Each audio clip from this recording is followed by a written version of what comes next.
Ya. Pak Ur, ada di kalangan masyarakat nasabah juga umumnya ini hadir juga ke permukaan gini katanya, agak ribet sebetulnya pengurusan di bank syariah, lebih mudah di konvensional, sehingga tidak leluasa, tidak bisa yang dulunya ada produk ini, produk segala macam di konvensional, tiba-tiba di syariah nggak ada lagi, jadi agak repot gitu. Ya, itulah yang saya bilang tadi, Bara.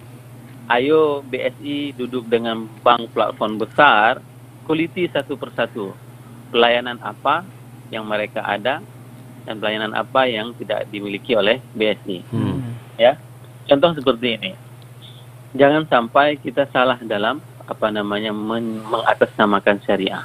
Ini yang paling penting. Tapi kata-kata misalnya, saya sering membantah seperti ini, Pak. Sebenarnya syariah itu nggak betul. Kenapa? Mahal, ribet, repot. Itu semuanya stigma dikarenakan kita selama ini sudah terbiasa dengan konvensional dan nyaman dengan konvensional. Iya. Percayalah bahwasanya saat kita sudah nyaman dengan syariah, kita juga nanti akan mengatakan bahwasanya nggak betul konvensional. Butuh Ini kan kebiasaan. karena perlu perubahan. Iya, iya. Ya, perubahan gaya hidup, lifestyle. Kenapa saya katakan demikian? Orang setelah sekian lama dikurung di dalam ruangan yang tidak dapat mendapatkan cahaya matahari, di saat dilepas, ya kan, katakanlah 10 tahun, ya kan, ada seseorang yang dipenjara 10 tahun di dalam ruangan tidak ada matahari. Suatu hari setelah 10 tahun itu disuruh keluar, bisa dia melihat matahari? Pasti silau lah. Pasti tidak bisa, bukan silau, tidak bisa. Tidak bisa ya. Tidak bisa melihat cahaya matahari. Orang akan mengatakan apa? Bodoh kali kok orang tersebut, kok nggak bisa mau melihat matahari. Matahari itu adalah sumber kehidupan, untuk mendapatkan cahaya, untuk ini. Kan seperti itu orang mengatakan. Betul. Nah, sama juga halnya. Setelah puluhan tahun, orang-orang tersebut dilayani oleh konvensional, ya, maka di saat datang syariah, dia agak kegatalan. Waduh, ini keren nih. Ini keren nih. Iya.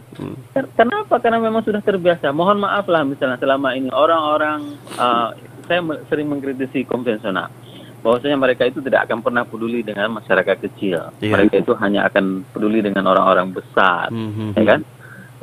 Pembiayaannya itu akan ditawarin. Kalau misalnya di Sungai ada beberapa orang yang kaya, itu selalu ditawarin. Iya. Sedangkan orang-orang kecil itu nggak akan pernah ditawarin pembiayaan oleh bank. Nah, ini di saat mereka sudah dilayani seperti ini, diberikan fasilitas ini, diberikan fasilitas itu semua, inilah kenyamanan dunia.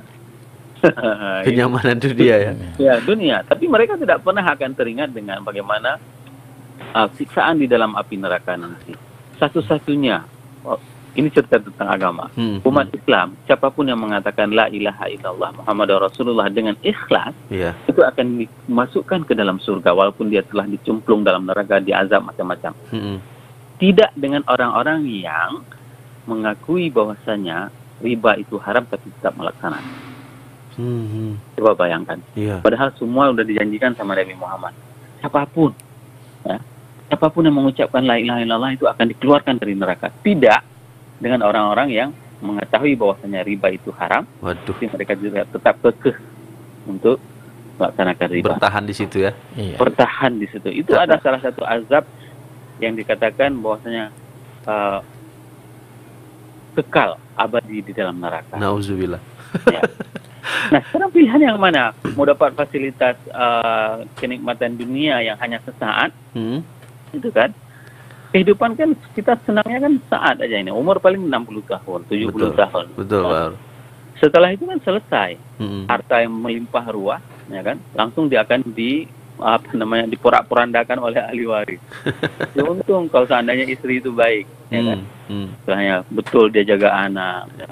Kalau misalnya dia punya juga lifestyle yang seperti diajarkan oleh suaminya, berapa banyak orang yang mempunyai harta yang melimpah ruah begitu meninggal, ya kan, langsung istrinya kawin lain, semua dinikmati dengan suami mudanya. Selesai.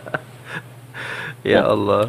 Jadi ini sebenarnya tentang bagaimana keimanan. Betul. Saya sering mengatakan mahal itu jangan dianggap mahal Kenapa? Karena saat kita bertransaksi dengan syariah, inilah sedekah kita. Betul. Tahun 2004, saya dengan Profesor Alwi di Malaysia itu kami melakukan sebuah penelitian di Universiti Malaya. Saya membantu beliau sebagai asisten risetnya. Iya. Nah, hasil penelitian kami itu menunjukkan bahwasanya transaksi dengan syariah itu mahal. Itu intinya. Terus kenapa seperti ini, Prof? Inilah kontribusi kita, berjihad kita di agama Allah. Iya. Kenapa? Karena kita dari segi semuanya itu masih kecil dibandingkan dengan konvensional. Jadi sangat wajar apabila biaya-biaya yang ditimbulkan itu sangat besar. Iya. Nah, ini saja yang perlu kita bahwasanya jangan pernah selalu menggunakan matematika di dunia. Iya. Gunakanlah matematika penduduk langit. Betul. Karena apa? Di saat kita menggunakan matematika penduduk langit, maka itu akan dibalas dengan urusan langit, bukan urusan dunia. Nah, ini sebenarnya kalkulasi-kalkulasi seperti ini yang membuat kita itu tidak akan pernah menjadikan alasan bahwasanya bank syariah itu mahal, Baik. bank syariah itu tidak baik, bank syariah itu seperti ini, bank syariah itu ribet. Kenapa? Mungkin selama ini orang-orang tersebut sudah sangat nyaman. Baik. Begitu datang ke bank, ya kan, dilayani dalam private room, dan diberikan ini, diberikan itu. Sebulan sekali diundang. Ada makan-makan, orang besar, seperti itu. Memang ini fasilitasnya memang dibuat nyaman. Nah, dibuat nyaman. Nah, kalau misalnya hal-hal seperti itu dilakukan oleh konvensional, why not? Misalnya orang BSI ini melihat untuk mensosialisasikan orang-orang seperti ini supaya mereka juga tetap nyaman seperti itu. Baik, bisa diadopsi juga berarti seperti itu ya? Harus. Makanya saya katakan tadi di awal, ayo duduk bersama dengan bank platform besar, lihat produknya mereka apa, identifikasi, lalu kita hasilkan dengan produk syariahnya. Kita pikirkan bersama-sama produk syariahnya seperti apa. Baik. Supaya ini halal. Supaya ini benar-benar kita tidak ada lagi perang Badar. Iya. Tidak ada lagi perang Khandak. Perang kita ini adalah perang seperti ini, perang ekonomi seperti Betul. ini. Baik, Pak Hur. Ya. Terima kasih banyak waktunya Pak Hur. Sama-sama. Iya, sebetulnya masih bisa panjang lagi kita berbicara, cuman karena terbatas waktu nih. Baik, insya Allah nanti kita akan lebih bincang lagi karena ada tadi juga sempat sampaikan ke manajer area BSI, kita akan coba mengundang hadir kemari dan mudah-mudahan nanti Pak Hur juga bisa kembali hadir di RRI. Insya Allah. Baik, Siap, Pak. kita beri. Insya Allah. Assalamualaikum. Waalaikumsalam warahmatullahi wabarakatuh. Pro 1 RRI.